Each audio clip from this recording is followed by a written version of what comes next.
Hello everyone, this is Siddharth Patel and welcome to magnet brains.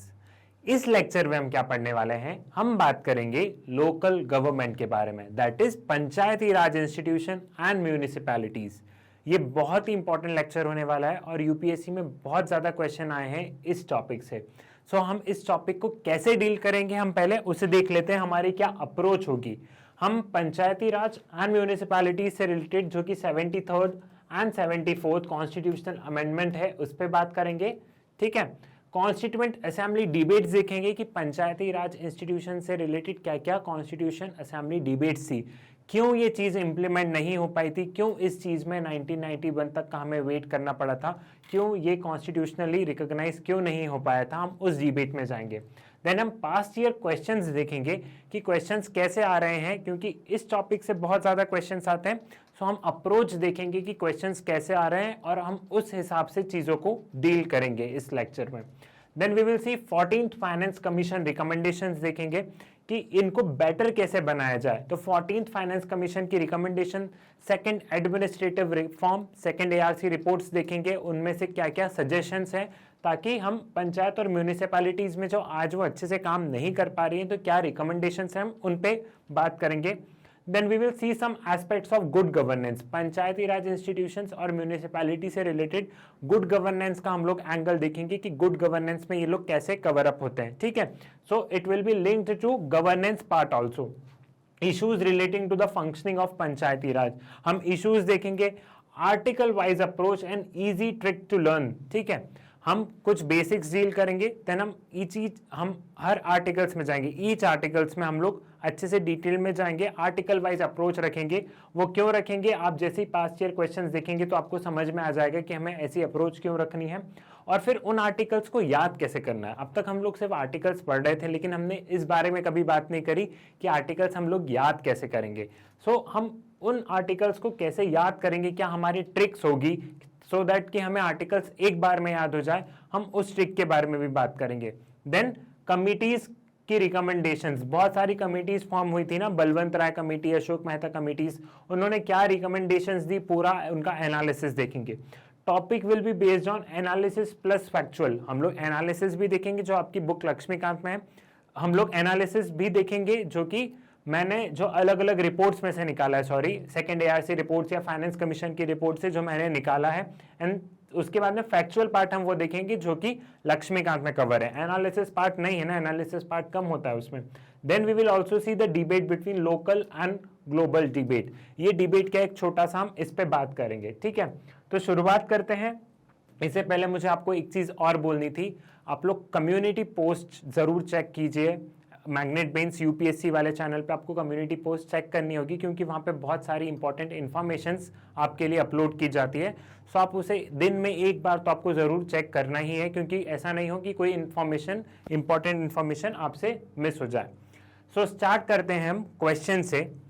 The local self-government can be best explained as an exercise in, ये 2000 prelims का question, 2017 का ये prelims का question है, हूबहू वही क्वेश्चन हमने स्टार्ट किया है। ठीक है, local self government can be best explain as an exercise in, उनके अकॉर्डिंग ये सब सही हो सकता है, लेकिन वो पूछ रहे हैं बेस्ट, इन चारों में से बेस्ट क्या है, they are asking for the best. देखो यूपीएससी को देखो, सारी चीज, see the beauty of this exam, सारी चीज उनको लग रहा है कि कहीं ना कहीं सही हो सकती है, इसलिए उन्होंने बोला है कैन बी बेस्ट, मतलब आप कोई एक बेस्ट बताइए इन चार ऑप्शन में से। और ये 2017 में ही क्वेश्चन पूछा है। पहला इन्होंने बोला है कि क्या लोकल सेल्फ गवर्नमेंट को हम फेडरलिज्म बोल सकते हैं, ठीक है, क्या लोकल सेल्फ गवर्नमेंट को हम डेमोक्रेटिक डिसेंट्रलाइजेशन बोल सकते हैं, ठीक है, इसे भी समझ लेंगे। क्या लोकल सेल्फ गवर्नमेंट को हम एडमिनिस्ट्रेटिव डेलीगेशन बोल सकते हैं, ठीक, क्या लोकल सेल्फ गवर्नमेंट को हम डायरेक्ट डेमोक्रेसी बोल सकते हैं। इन चारों में से बेस्ट कौन सा होगा, मुझे तो चारों सही लग रहे हैं, आपको भी चारों सही लग रहे हैं।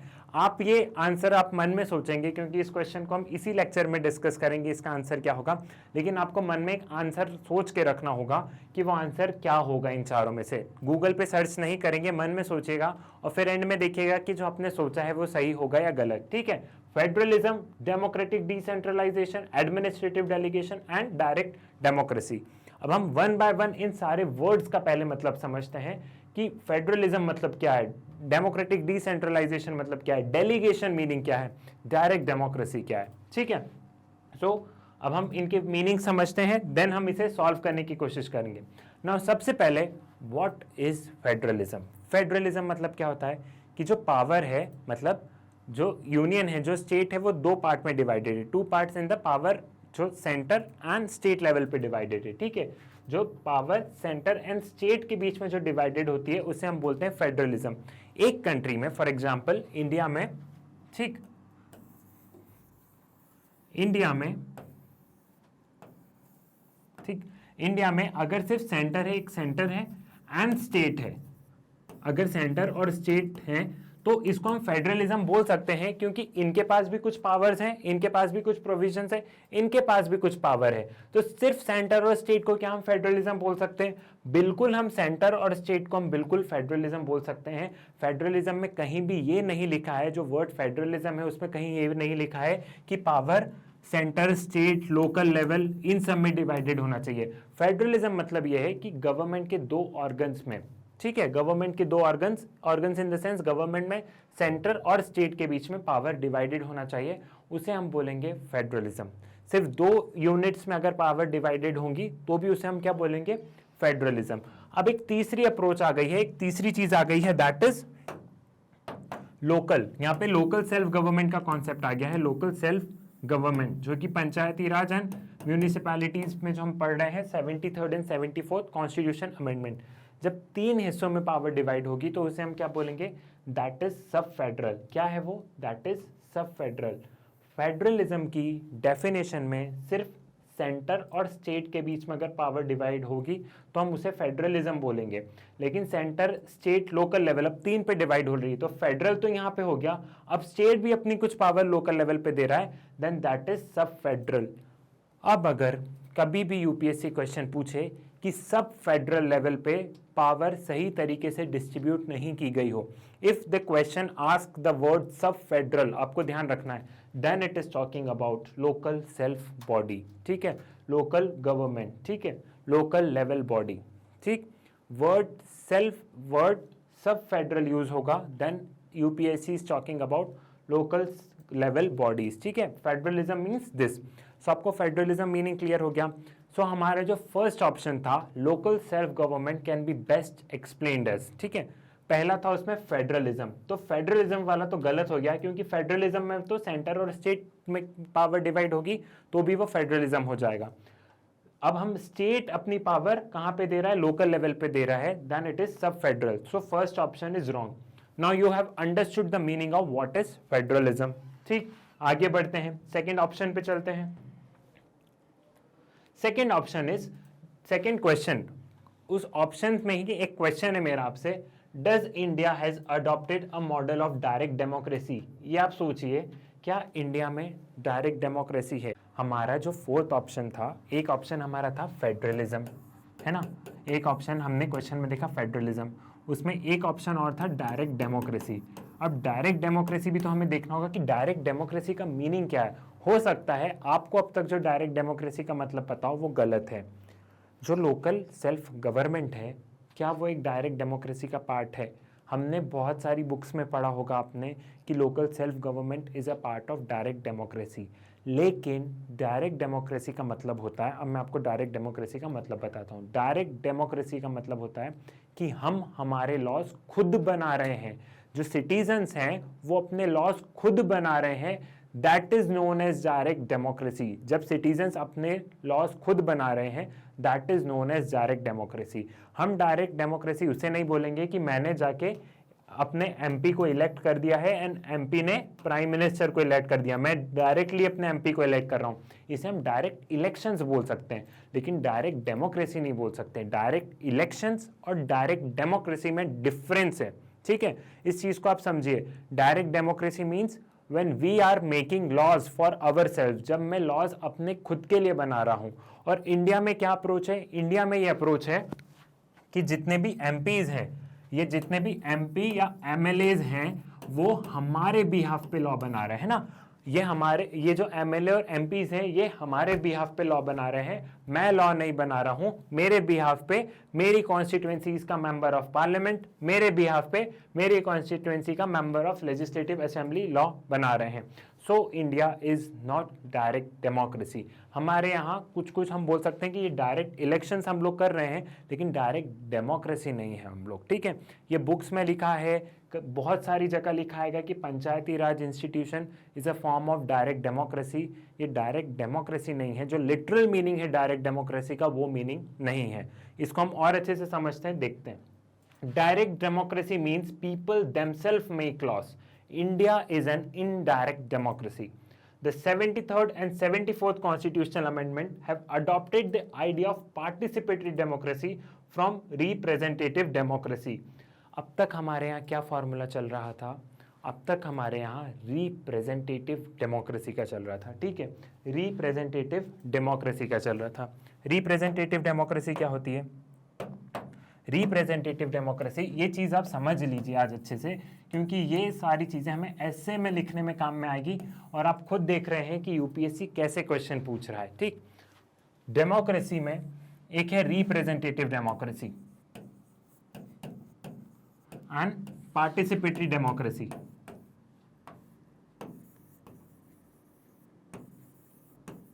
ठीक है, पार्टिसिपेटरी डेमोक्रेसी।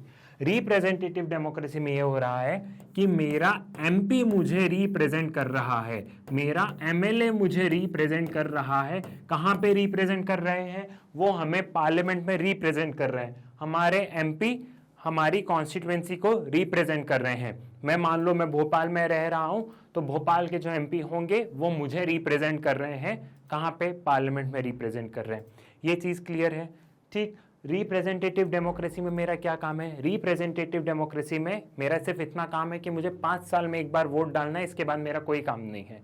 लॉजिकली सोचो, हंसने वाली बात है। हम बोलते हैं India is an democracy.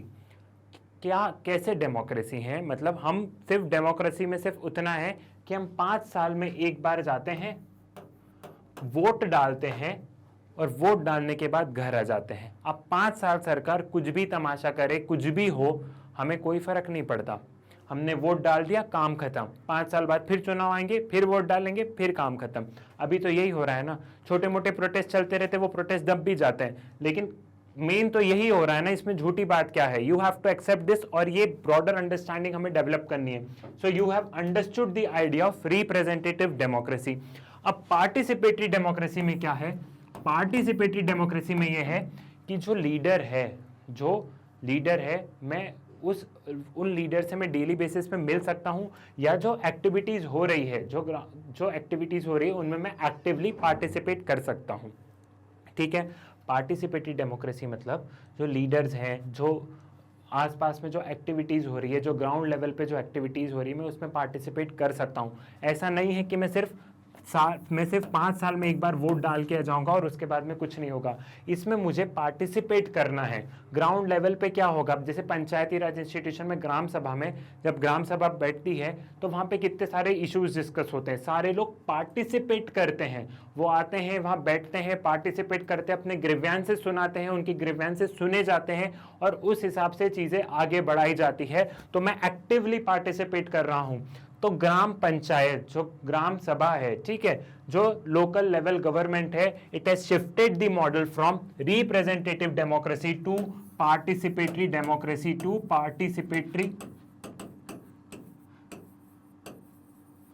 Participatory democracy, ठीक है। पार्टिसिपेटरी डेमोक्रेसी में शिफ्ट कर दिया।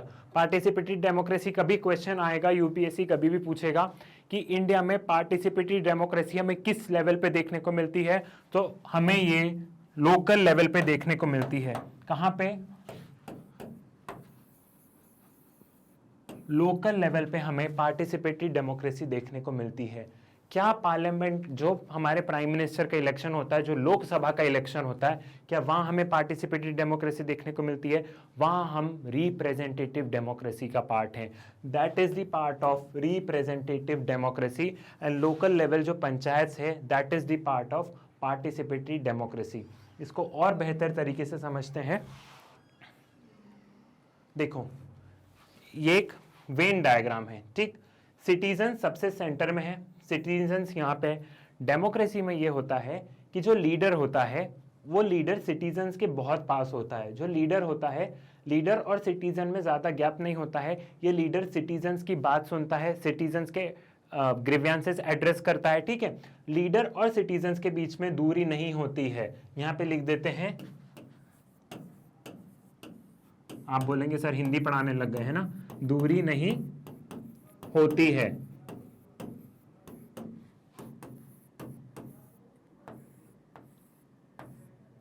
तो देखो मेरा पेन भी नहीं चल रहा, ठीक। जो लीडर हैं और जो सिटीजन्स हैं इनके बीच में दूरी नहीं होती है, बहुत कम डिस्टेंस रहता है, लेस डिस्टेंस रहता है। लेकिन हमारे यहाँ क्या केस है, हमारे यहाँ क्या केस है कि यहाँ पे कितना ज़्यादा डिफरेंस है। क्या आप प्राइम मिनिस्टर से जाके कल मिल सकते हो? नहीं मिल सकते हो। क्या आप कल जाके यूनियन मिनिस्टर से मिल सकते हो? नहीं मिल सकते हो। लेकिन क्या कल आप जाके पंचायत से, जो आपके सरपंच हैं उनसे मिल सकते हो? बिल्कुल मिल सकते हो। जो गांव में, जो रूरल इंडिया से जो ये वीडियो देख रहे हैं, किसी लोगों का जिसका गांव में संबंध है, ठीक है, जो कहीं ना कहीं गांव से बिलोंग करते हैं, कुछ किसी के दादा दादी रहते होंगे, कोई खुद वहीं पे रहते होंगे, उन्हें पता है वो सरपंच से मिल सकते हैं, बिल्कुल मिल सकते हैं। तो यहाँ लीडर क्या है? यहाँ लीडर हमारे बहुत पास में है। तो डेमोक्रेसी का मेन एसेंस यही होता है कि लीडर हमारे ग्रीवियंसेस सुनेगा। ठीक हो गया, यहाँ तक समझ में आ गया? ठीक है। तो सिटीजन्स के सबसे करीब कौन है? सिटीजन्स के सबसे करीब है लोकल बॉडीज। अब जो सिटीज में भी रहते हैं, जो मेयर है, जो सिटीज में आपको ध्यान हो तो पार्षद होते हैं। आप जिस भी जगह रह रहे हो, फॉर एग्जांपल आप रह रहे हैं एक सिटीज बेंगलुरु में, ठीक है, हम बेंगलुरु का एग्जांपल लेते हैं।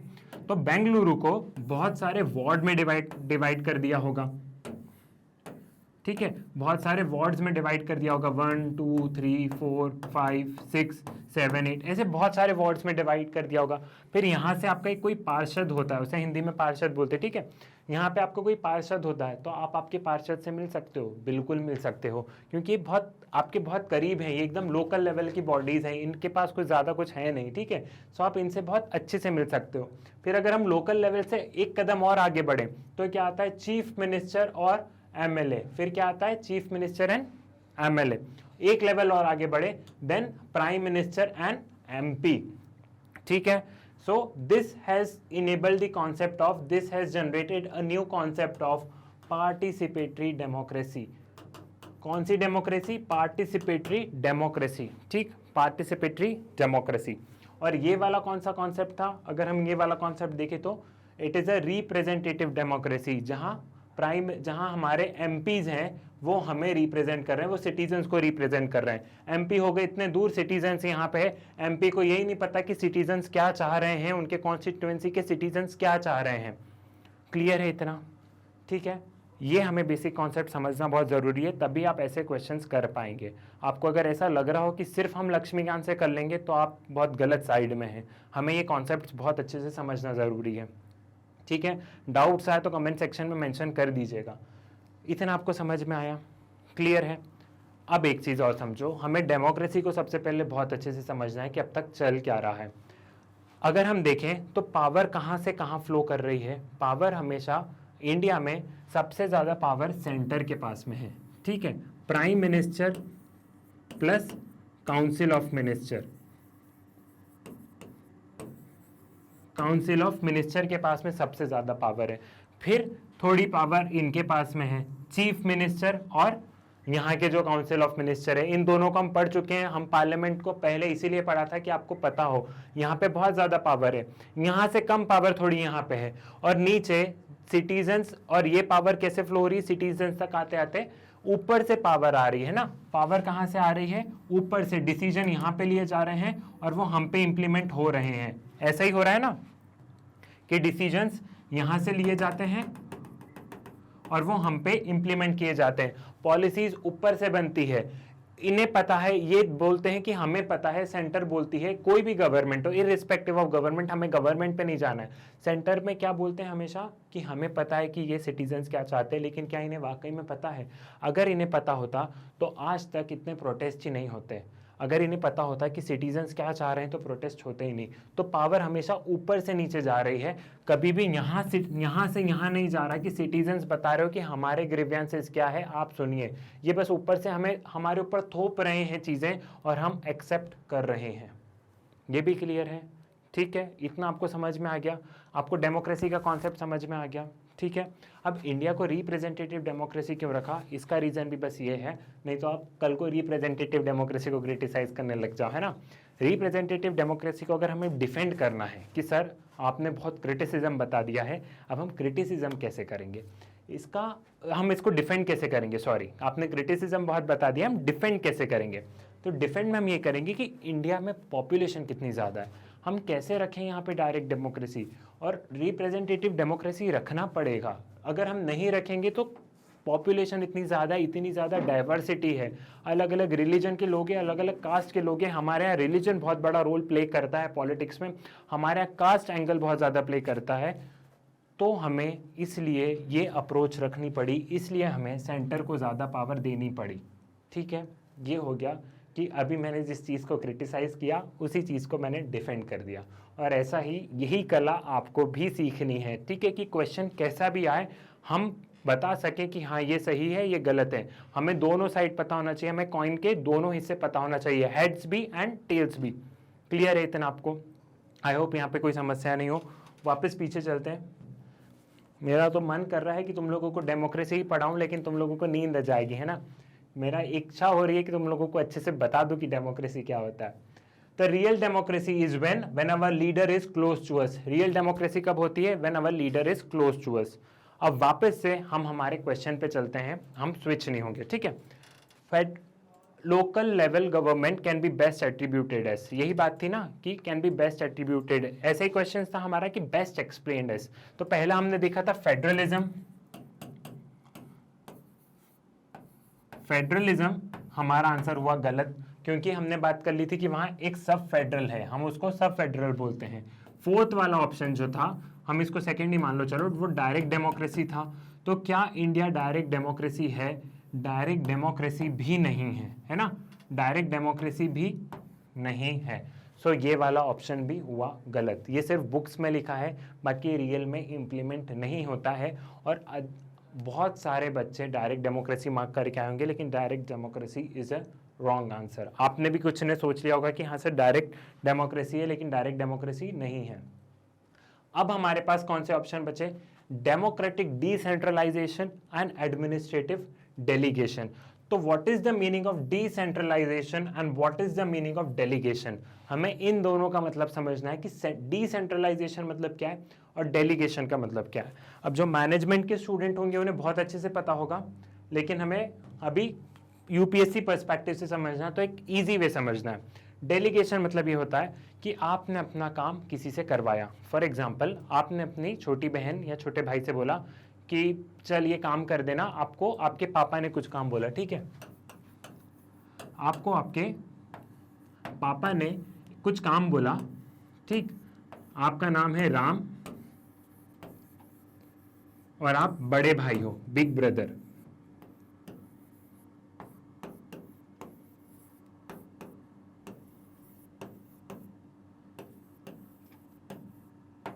ठीक, आप बिग ब्रदर हो और आपने अपने छोटे भाई श्याम को,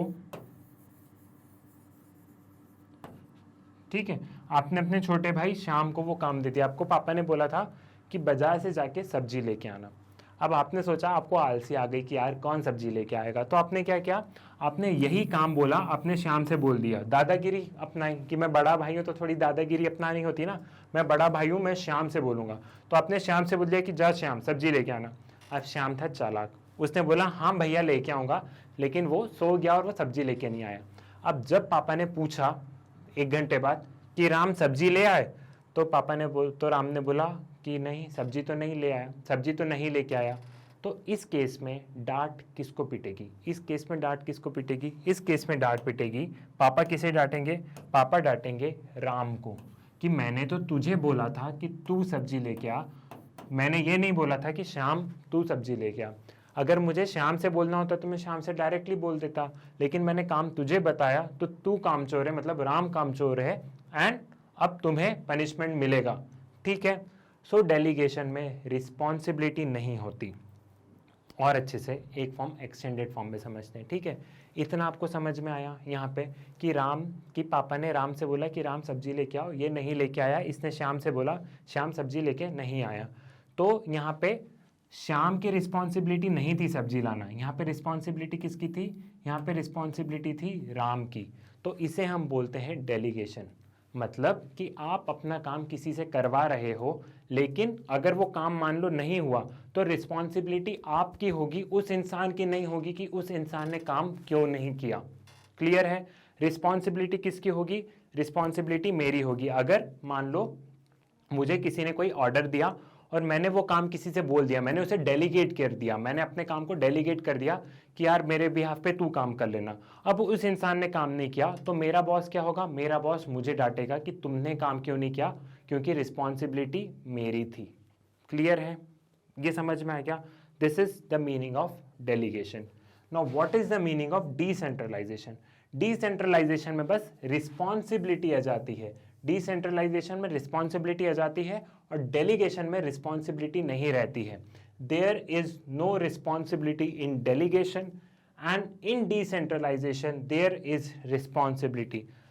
मुझे अब डिसेंट्रलाइजेशन को हम ऐसा समझेंगे कि स्टेट के पास कुछ सब्जेक्ट थे, ठीक है, स्टेट के पास कुछ कुछ सब्जेक्ट्स थे कि इन पे आपको डेवलपमेंट एक्टिविटीज करनी है, ठीक। स्टेट ने पंचायती राज इंस्टीट्यूशन को ये सब्जेक्ट्स दे दिए। किसको दे दिए? पंचायत को दे दिए।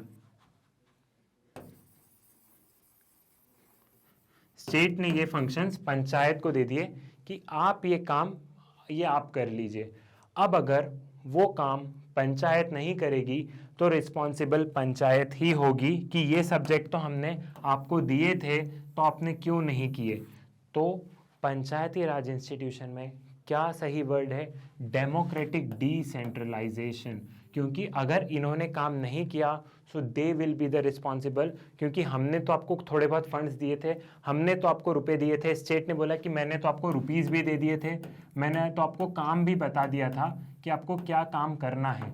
अब वो आप थे जिन्होंने काम नहीं किया है, now you are the responsible. समझ में आ गया? और डेलीगेशन में क्या होता है? डेलीगेशन में बस ये होता है कि आपको काम दे दिया, आपने काम नहीं भी किया तो भी आप रिस्पॉन्सिबल नहीं हो। लेकिन जब रिस्पॉन्सिबिलिटी आती है तब होता है डिसेंट्रलाइजेशन, ठीक है। आपके पास में रिस्पॉन्सिबिलिटी भी है, then it is decentralization. So again we have to go to that question कि उसका सही आंसर क्या होगा। Local self government can be best explained as an exercise in federalism. Federalism बिल्कुल नहीं हो सकता because you know the meaning of federalism. ये सब फेडरलिज्म है। Local self government is an सब फेडरल ऑर्गन है, सब फेडरलिज्म है। फिर एडमिनिस्ट्रेटिव डेलीगेशन नहीं हो सकता क्योंकि यहां पे रिस्पॉन्सिबिलिटी नहीं है, देयर इज नो रिस्पॉन्सिबिलिटी नहीं है। और पंचायती राज इंस्टीट्यूशन को अगर स्टेट कुछ काम करने को दे रहा है, अगर कुछ रुपए दे रहा है, अगर उनको फंक्शंस दिए जा रहे हैं कि आपको मान लो ये कुआं खुदवाने का काम आपका है, एक छोटा सा एग्जांपल लेते हैं, ये कुआं खुदवाने का काम आपका है, तो दैट सरपंच जवाबदेह होंगे, सरपंच को ऊपर जवाब देना होगा अगर वो कुआं नहीं खुदा टाइम पे, तो ये कुआं क्यों नहीं खुदा और वो रुपए कहाँ गए जो हमने आपको कुएं खुदवाने के लिए दिए थे। सो यहाँ पे रिस्पॉन्सिबिलिटी नहीं है, इसलिए एडमिनिस्ट्रेटिव डेलीगेशन नहीं हो सकता। फिर क्या है? Direct democracy. डायरेक्ट डेमोक्रेसी हमें पता चल गया कि डायरेक्ट डेमोक्रेसी सिर्फ बुक्स में लिखा है, लेकिन प्रैक्टिकल बात में जब हम प्रैक्टिकली उसको इंप्लीमेंट करें तो डायरेक्ट डेमोक्रेसी इंडिया में नहीं है। So what is the correct answer? The correct answer is democratic decentralization. एक डेमोक्रेटिक वे में स्टेट ने एक डेमोक्रेटिक वे में अपने कुछ फंक्शंस पंचायत को दे दिए और पंचायत को उन फंक्शंस को इंप्लीमेंट करना है, और अगर पंचायत ने उन फंक्शंस को इंप्लीमेंट नहीं किए या फिर उसको स्टेट को जवाब देना होगा। स्टेट ने अपने कुछ रुपए, अपने कुछ फंड्स पंचायत को दे दिए कि आप यहाँ पे डेवलपमेंटल एक्टिविटीज कीजिए, अगर आपने वो रुपए सही तरीके से खर्च नहीं किए तो आपको स्टेट को जवाब देना होगा। तो एक तरीके से तो डेमोक्रेसी की तरह से वो अपनी कुछ पावर्स दे रहे हैं, अपनी पावर वो नीचे दे रहे हैं, एंड प्लस रिस्पॉन्सिबिलिटी भी आ रही है। ठीक है, पावर देना किसी को भी अच्छा नहीं लगता है, ये तो आपको भी पता होगा। पंचायती राज इंस्टीट्यूशन में एक रीज़न ये भी है कि अब तक वो क्यों नहीं इम्प्लीमेंट हो पाए, या आज ये इतना वेग कॉन्सेप्ट क्यों है, क्योंकि जो पावर जो वर्ड है ना, इसका बहुत बड़ा मीनिंग है। और पावर देना किसको अच्छा लगता है? अगर आपको एक दिन क्लास का मॉनिटर बना दिया जाए तो आपकी इच्छा होगी कि ये पावर आप किसी और को दें। तो पावर देना किसी को अच्छा नहीं लगता। स्टेट गवर्नमेंट को भी अच्छा नहीं लगता कि पंचायती राज को मैं पावर दूं, ये तो मेरा हक है, ये तो मेरी पावर है। सो पावर एक ऐसा कॉन्सेप्ट है जो कि देना लोगों को अच्छा नहीं लगता। तो यहाँ पे क्या हुआ है, यहाँ पे स्टेट ने पंचायत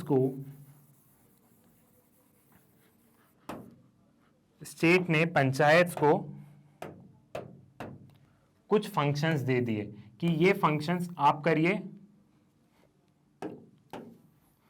कुछ फंक्शंस दे दिए कि ये फंक्शंस आपको परफॉर्म करना है, प्लस कुछ फंड्स दे दिए, थोड़े बहुत, ज़्यादा नहीं दिए, हम इसके क्रिटिसिज्म पे बाद में आएंगे, अभी आप सिर्फ इतना समझिए, प्लस थोड़े बहुत रुपए दे दिए कि आपको ये काम करना है। So the panchayat will be responsible towards the state. आ गया समझ में? सो इसका करेक्ट आंसर क्या होगा? इसका करेक्ट आंसर होगा democratic decentralization. Now this is a standard what UPSC expect from you, what UPSC expect from you। और ये ऐसा लक्ष्मीकांत में नहीं दिया है कि डायरेक्ट डेमोक्रेसी क्या है, एडमिनिस्ट्रेटिव डेलीगेशन क्या है, डेमोक्रेटिक डिसेंट्रलाइजेशन क्या है, फेडरलिज्म, ऐसा नहीं दिया है। और ऐसा किसी बुक में बहुत अच्छे से नहीं दिया है। You have to use your brain. और हमें चीज़ों को इतने डिटेल में जाना है, इसलिए मैंने ये चीज़ आपको समझाई। आपको लगा तो होगा कि सर हमारे 15 मिनट चले गए, बट ये बहुत ज़्यादा इंपॉर्टेंट था कि हमें चीज़ों को इस वे में कवर करना है। प्लस हमने बहुत सारी चीज़ें जानी कि फेडरलिज्म मीनिंग क्या है, डिसेंट्रलाइजेशन मीनिंग क्या है, delegation and direct democracy. I hope यहाँ तक आपको समझ में आया होगा। तो नेक्स्ट वीडियो में हम समझेंगे कि पंचायती राज इंस्टीट्यूशन का कंपोजिशन कैसा है, कॉन्स्टिट्यूएंट असेंबली डिबेट्स देखेंगे हम, and then we will go article wise, and then we will understand Panchayati Raj institution का गुड गवर्नेंस से कैसा रिलेशन है। बहुत ही इंपॉर्टेंट टॉपिक होने वाला है, कोई भी वीडियो मत मिस कीजिएगा। मिलते हैं नेक्स्ट वीडियो में, नेक्स्ट लेक्चर में, तब तक के लिए धन्यवाद।